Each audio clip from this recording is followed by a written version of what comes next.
You know what it takes to be a cook in LA? Self-sacrifice.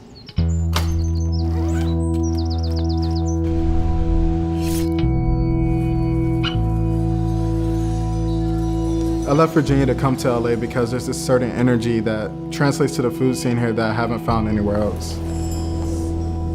I work at Melisse, which is a 2 Michelin star French fine dining restaurant in Santa Monica, California, and it's one of the best restaurants in LA.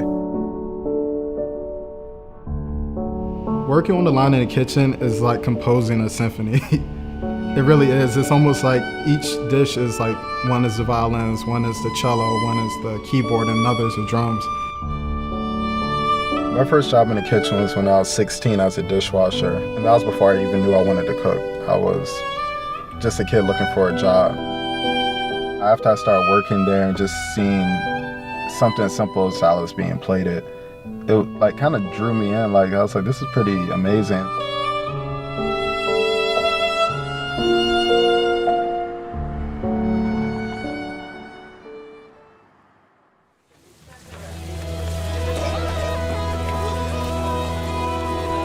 As sous chef at Melisse, I have to go to the farmer's market first thing in the morning, pick up produce, go back to the restaurant, disperse it to the staff, and then we start prepping. We have to get fish deboned, tomatoes concassate, sauces simmering. All this has to be ready before service at 6 o'clock.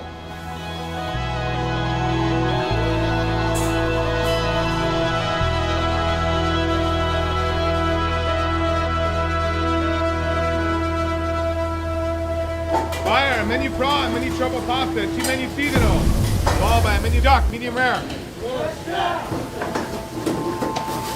Working in the kitchen is one of the hardest jobs I've had in my life. You're under this like constant stress, and on top of that you're working long hours, you're on your feet all day, and it's just completely physically and mentally straining, and most people can't handle it. But I love it.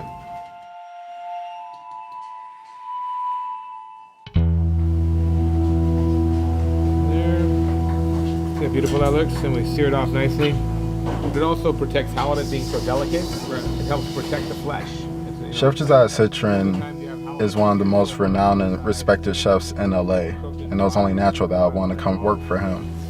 He's almost like the epitome of an old school French chef relocated in the US. He has that passion, that drive, and intensity that you come to expect from great chefs like himself.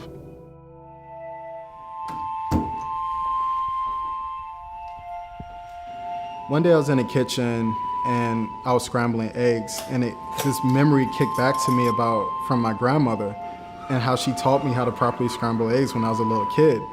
And she was explaining how you use a spoon to stir it and cook it really gently so that the texture comes out nice. And it's actually like a classical French way of cooking. And I have a Southern grandmother, it was kind of weird. And it was like little moments like that I think back that kind of directed me to cooking that I didn't really realize until now.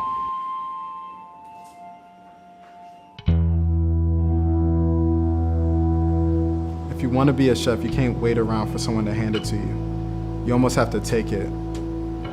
Hosting pop-up dinners have given me and my friend Gary a chance to not only showcase our skills, but to do what we're trained to do, be a chef. For the oyster dish, I was thinking, we have those nice clear bowls. Okay. We'll put the garnish in the middle and then pour the gazpacho so it comes like 2/3 of the way up. I brought a fish tank bubbler, and instead of making foam with the frother, let's do bubbles. You know? And we'll just drop that right on top. Exactly.